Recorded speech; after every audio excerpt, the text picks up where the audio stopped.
سلام تعنا باللي زخبركم من زخبركن انت ملكتنا قدست حبريتات ساعات حدنا لكم قريبنا لنا كم تلموا لايك شير سبسكرايب بمقبار بيت سبك تكونوا بمعدام نحزي ناب زرزره مبلنا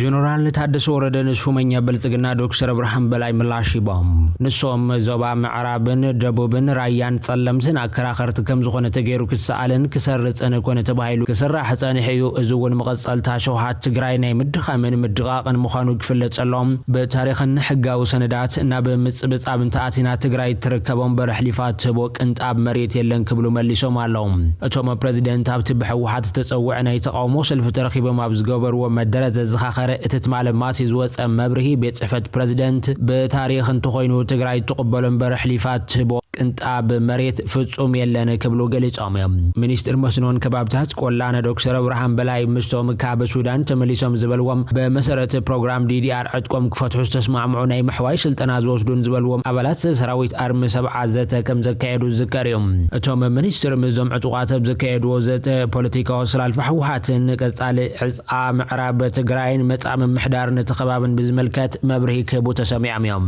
ዶክተር አብርሃም በላይ ማህበረሰብ ወልቃይት ናይ ዛሩስ መንነትን መምሕዳርን ናይ ሙሐስን ሙሉእ መሰል ከም ዘሎም በመግላጽ አምሐራይ ኢናንተይሎም መሰለሚው ትግራዋይ ኢናንተይሎም ጉድ መሰለሚው ሀገር ክንመቃቂልና ዝብል ሐሳብ ግን ፍጹም ቅቡል አይኮነን ክብሉ ገሊጾም ወሲኹም ድማ ሕብረተሰብ ተኸባብ ድማ ነጽንፈኛ ፖለቲካው አቀራርባ ህወሓት ከም ዘይደልዩን ህወሓት ተመሊሱ ነተኸባብ ከም ማሕደር ከም ዘይፈቅድን ብንጹር ገሊጽሎ ህወሓት ነተኸባብ ከም ማሕደር ተደልዩ አበ መረጻት ተወዳድራ ከተዕወት ከም ዘሎውን ገሊጾም አበ ቀረባ ዋን ነተኸባብ በኃይል መቆጻር ዝተገበረ فتنات بمزخخار حوحات يخون سراوت تግራይ ኣብ ትሕቲ ዝኾነ ይኹን ኩነታት በኃይል ይኹን ብዘይ ሕጋው መንገድ ናብ ተኸባቢ ከም ዘያአቱን ክዛረቡ ተሰሚዓም ዝኾነ ሰበብ ውልቁ ዝወሰዶ መሬት የለን ዝበለቶም ሚኒስትር ተኸባቢ በመሰረት ስምምዕነት ሰላም ፕሪቶሪያ ዘካትዕ ተባሂሉ ከም ዝተመደበን በሓደ ወገን ተወሲኑ ዝጸንሐ ጉዳይ ከም ዘይኾነ ነገሊጾም እቶም ሚኒስትር ኣብ ዝሕዚ እዋን ኣብ ወልቃይት ዘሎ ምምሕዳር ዘይሕጋው ስለ ዝኾነ ክፈርስ ከም ዘሎን ዘመላኽቱ ኮይኖም ዝኾነ ሰብ ነተኸባቢ በኃይል ይኹን ብዘይ ሕጋው መንገዲ ከም حدر يخلن زبالو دكتور ابراهيم اتوم حزز زلو بمحدارات كفرشون حزب بعلو بزمرصوم حقاون قواماون بمحدارات كقيرون يغبا دما يبلوم ازي مسرح زي تمزابلت حبرتسب قدم خرمتي ناب غزو مستملس تغبراو كخون مخانون بمسرت سممعنت بريتوريا نصا مرص اخكيدن مخانون حزب دما ناي غزا رسو مرحتي طابيان وردان كمرص مخانون بمتقاس مدرኦም زازي ماميام بصحفه بريزيدنت بغدو اب حلوف بوليتيكاون ازقاون ناي قال سمعراف كم استرغاغص حزب تግራይ ፖለቲካው ራእዩ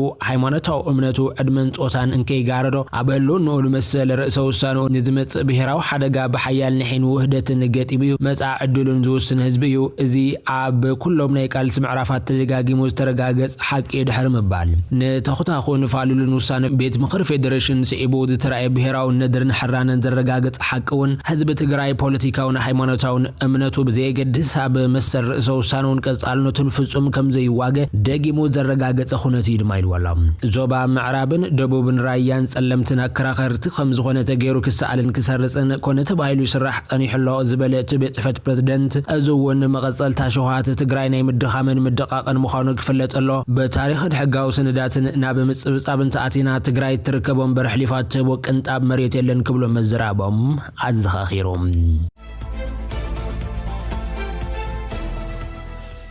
شويت قبر እግዚአብሔር ወይ ድማ ሸዊቱ ዳሰ ቤት ፍርድ ቀሪቡ አጽዋር ጽንካ ከተመለጥ ፈቲንካ ዝብል ክስ ተመስሪቶሎም መምህር ዩኒቨርሲቲ መቀለን አባል ወደበ ሳልሳው ያነነ ሸዊት قبر እግዚአብሔር ሕላፍ 48 ሰዓታት ማሊ ናብ ቤት ፍርድ ከም ዝቀረበ ይተሓቢሩ ዘሎም ሸዊት قبر እግዚአብሔር 4 መጋቢት 2018 ዓመተ ምህረት ምእሳሩ ዝፍለጥ ኮይኑ ዝተፈላልዩ ልሂቃን ፖለቲከኛት ጽዕቶ ፈጠርትን አካላት ማሰርት ሸዊት ምስ ፖለቲካው ተሐሳስቦ ናይ ሚዲያ ሰበኖ ንስተተሓዘ ብዝብል ክቃወሙ ጸኒሖም ዝኾነ ሰባብ ቅድመ ሕግ ማዕረይ ዝኾነ አካል ወን ከተርጠረን ኣብ ትሕቲ ቁጥጥር ሕግ ክውዕልን ግቡኡ ናይ ሸዊት ወን ካብ ዝተፈለየ ነገር ኣይኮነን ዝብል ብኻልገ ሰፊሕ ሽፋን ሒዙ ዝቐኒ አጀንዳ ትኸውን ትማሊ ድማ ኣብ ሳልሳይ መዓልቱን ኣብ ቤት ፍርድ ቀሪቡ መኽሰሲኡ ወን ተፈሊጡሎም መኽሰሲኡ መሰ ፖለቲካው ግንና ኾነ ናይ ሚዲያ ሰበኑ ዝተተሓዘ ዘይኮነስ ምስ ምዝዋር ዘይሕጋው ዕጥቂ ተኣሳሰረ ምዃኑ እቲ መጋባይ ኣስተኻታተሉ ወገናት እዮም ገሊጾም ዘሎም መጋቢት 4 2018 ዓመተ ምህረት ብዘይ ናይ ቤት ፍርድ ትእዛዝ ዝተወሰደ ፖለቲካ ክልካውሪ ተሞሃቡን ዋና ሰናዳ ሮማናት ኦንላይን ሸዊት ውዳሴ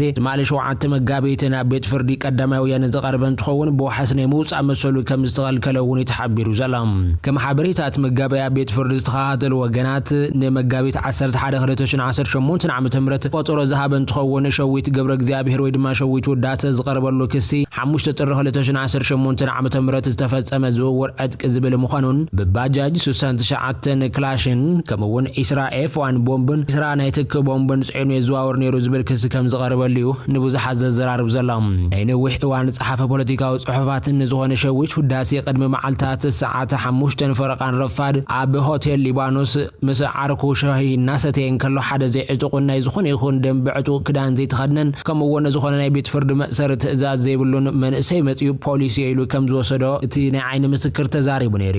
ኣብቲ ሰዓት ድማ ስሩዕ ስራሕ ሮማናት ኦንላይን ናሰርሐን ከሎ ከም ዝተሓወሶ መሓዙ ክዛረብ ተሰሚዑም ንሱ ኣብ ዩኒቨርሲቲ መቐለ ሓጋዝ ፕሮፌሰርን መምህር ሰብኣዊ መሰላትን ተኸውን ቅድሚ ሕዚ ልሒኾም ወፂም ተባሂሎም ኣብ ዝውዝዑ ሕወሓት ከኣስሮም ይኽእል እዩ ኣብ ዝብል ሽም ዝርዝር በተደጋጋሚ ሽሙ ኣብ ዝርዝር ዝኣተወ ሰብ ኮይኑ ቅድሚ ሕዚ እውን ጳጉሜን 2015 ዓመተ ምህረት ኣብ ዝነበረ ልዑል ሰብኣዊ ጥሕሰት ከም ዝተፈጸመሉ ዝነገር ሰላማዊ ሰልፊ ካብቶም በዓልማማ ተኣሲሮም ዝነበሩ ውልቀ ሰባት ሓደ እዮም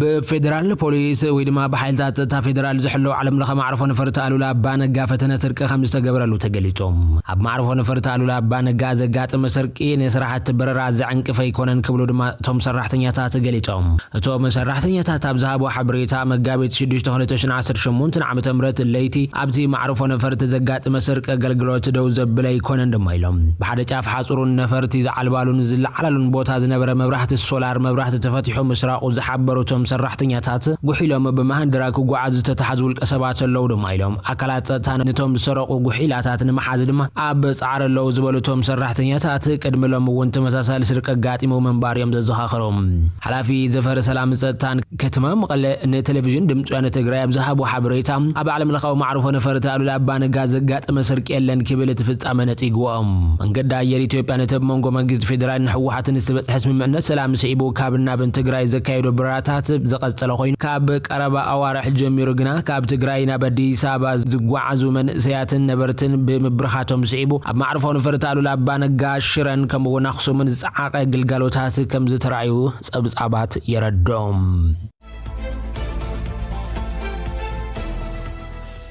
ካብ ቀንዲ ብሔራዊ ዋኒናትና ንመውፃእ በብዋን ዝፍጠሩ ዘለው ኣጀንዳታት ከመመጻጽዮም እና መከስና ብሓሰሉና ህዝብና ንሽከል ክብል ሕወሓት ተሓሳሲቦም ሕወሓት ኣብ ዘውፅኦ ሰሙናዊ መግለጺ ኣብ ብሔራዊ ኣጀንዳ ንሽከል ክብል ጻውዒ ዘቐረበ ኮይኑ ህዝቢ ትግራይ ብሓደጋ ህልውና ይርከብ ድሕሪ ምባል ንዝሓለፉ ዓመታት ኣብ ልዕሊ ዝተፈጸመ ጀኖሳይድ ዛጊድ ብዝተፈላለየ መልክዕ ይቕጽላሎ ክብል ከሲሶም 400 መሬት ትግራይ ተጎቢጡ ህዝብና ተመዛቢሉን ተሰዲዱን ብጥሜትን ሕማምን መዓልታዊ ሬሳ እናቆጸረ ይውዕል ኣሎ ዝበለ ሕወሓት ኣብቲ ካልኦት ከባብታት ትግራይ እውን በአዋጅ ዕጽዋን ክባን መንግስቲ ኢትዮጵያ መድሓኒት መሃያ ሰራሕተኛታት መንግስትን በጀትን ተኸልኪሉ አገልግሎት ባንክን ነዳድን ካልኦት መሰረታዊ ነቕርቦታትን ተዓጽዩ ካብ ዝኸፈ ናብ ዝባእሰ ማሕበረ ቁጠባዊ ቅልውላው ኣትይሎ ድማ ኢሎም እዚ ቅልውላው መንግስቲ ኢትዮጵያ ነቲ ኣብ ልዕሊ ህዝቢ ትግራይ ቅድሚ ዓመታት ዝኣወጀ ጀኖሳይድ ንምምላእ ዓሊሙ ዝፍጽሞ ዘሎ ኮይኑ ብኻልእ ዙር ድማ ኩናት ንምስናይ ድማ ዙርያ መለሽ ትግራይ ሰራዊቱን ኣጽዋሩን ኣኽቲቱሎ ድማ ኢሎም ህዝቢ ትግራይ ኮነ ሕወሓት በመሰረት ስምምነት ሰላም ፕሪቶሪያ ሕገ መንግስታዊ ልዕላዊ መሬት ትግራይ ሓራግ ክወጽን ዝተመዘበሉን ዝተሰደዱን ወገናት ድሕነቶም ተሓልዩና ብመረበቶም ክምለሱን ኣፈላልያት ብፖለቲካዊ ዝተክፍትሑን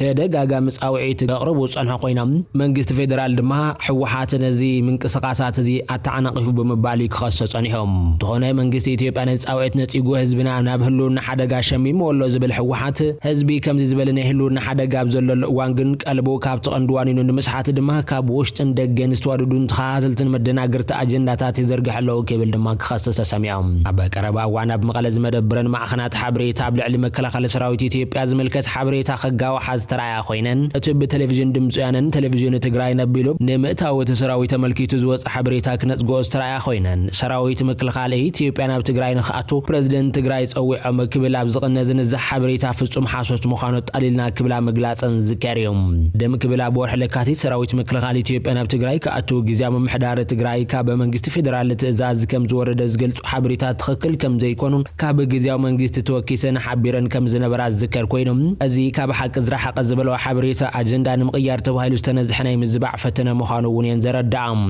ኣብ ዘለናሉ ግዜ ህልው ኩነታት ትግራይ ብምብላዕ ቅልውላው ሓበሬታ ከምርሑ ዝኽእሉ ዝንቡዓት ሓበሬታታት ኣብ ማሕበራዊ ሚድያታት እንትቐርቡን ፍልፍል ሻቅሎት ሕብረተሰብ እንትኾኑን ይረአ ከም ዘሎ ዝገለጻተን ማዕኸናት ሓበሬታ እዞም ተርዮታት ድማ ሕብረተሰብ ምስ ሕብረተሰብ ክፈላለ ርክብ መንግስትን ህዝብን ክበላሾ ከምውን ሽሙልቀ ሰባት ብምጽላም እምነት ከይረኽቡ ዝዓለሙ ትሕዝቶታት ብዝተፈላለየ መንገዲ እንትቐርቡ ከም ዝተዓዘባየን ዝሕብራ ቤት ፕሬዝደንት ትግዛሙ ምሕዳር እውን እንትኾነ ቅድሚ ሕዚ በመንገዲ ፌስቡክ ካብ ዘርግሖ መግለጺ ግዚያሙ ምሕዳር ትግራይን ሰራዊት ምክልኻል ኢትዮጵያ ኣብ ካምፕታት ሰሜን እዚ ንኸሰፍር ከም ዝተስማዕምዐ ተገይሩ ሓበሬታ ዝዝርጋሕ ከም ዘሎን በመጥቃስ እቲ ሓበሬታ ፍጹም ሓሶት ክብል ነጺግዎ ነይሩ እዩ መንጎ መንግስቲ ፌደራል ንሕወሓትን ተባሊሑ ዘለዎ ጥርናብ ካልእ ዙር ኩናት ከየምርሕ ሻቅሎት ኣብ ዝሰፈነሉ ዘሎ እዋን መንግስቲ ፌደራል ሰራዊት ምክልኻል ናብ ትግራይ ንኽኣቱ ንግዚያሙ ምሕዳር ትግራይ ከም ዘፍለጠ ዝገልጹ ሓበሬታታት ኣብ ማሕበራዊ መራኸቢታት ክጋውሑ ጸኒሖም እዮም ሕወሓት በገዶዞም ኣጀንዳታት በዋናነት ነቲ ዓብይ ናይ ጄኖሳይድ ትልሚ ምፍጸም ተኾይኖም ዝቐርቡ ዘለዉ ኮይኖም ሓድነት ህዝብና ከፋፊልካን ትካላቱ ብምፍራስ ንዝመጹ ሓደጋ ዘይምክት ብቱን ህዝብን ምግባር ተባሂሉ ዝተዓለመ ዛዕባ ኢልወሎም ኣብ ሕገ መንግስታዊ ሉላዊ መሬት ትግራይ ዝቆራርስ ውሳነ መንግስቲ ኢትዮጵያ ስዒቡ ዝረኣናዩ ተኸታተልቲ ድራማታት ክሳብ ኣብ ዝሰሙን ዓቕምታት መኸተናን ምብታን ዝስርሑ ዘለዉ ዝበሎም ወፍርታት ጸረግቲ መንገዲ እዮም ድማ ኢልዎም ኣሎም ህዝቢ እዞም ሓድነትናን ዓቕምናን ብምብታን ዝንዙሑ ዘለዉ ኣጀንዳ ከም ወትሩ ኣትሪሩ ክቃለሶም ድማ እዩ ሕወሓት ተማሕፂኑ ዘሎ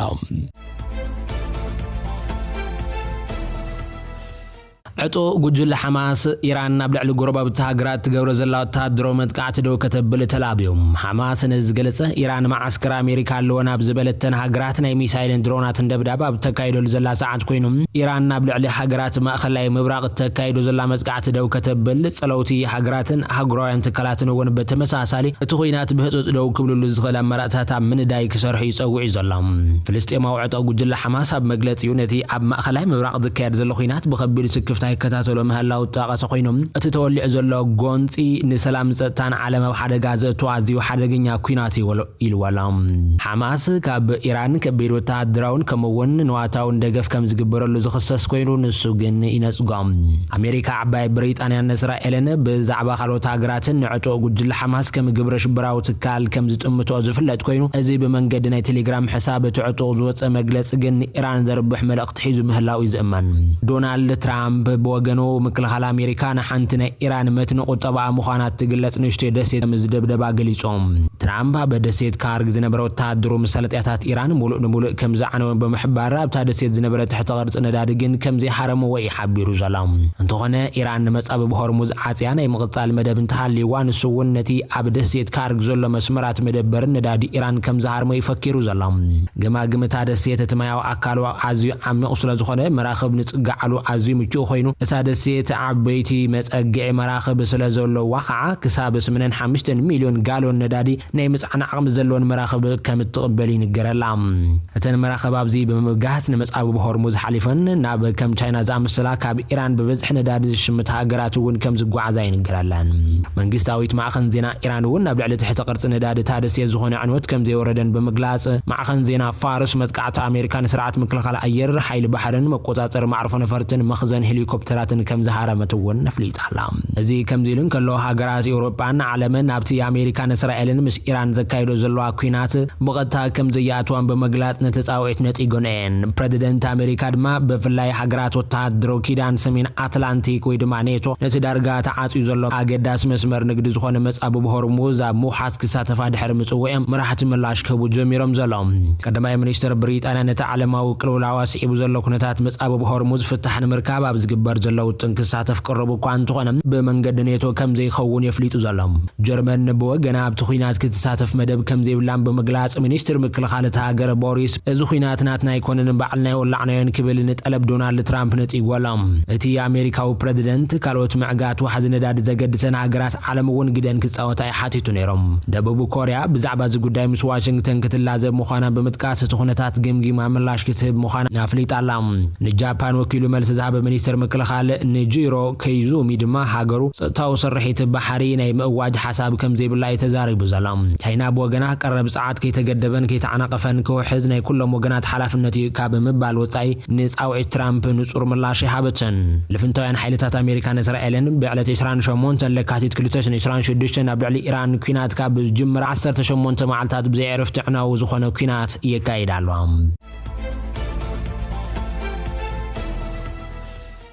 خبركم خبركن انتملكتنا حبريتات ساعات بزي كم بيتنا لنا هنسنا يمكتالكم نمسجن سلام ببزلكم ونعكم يخوان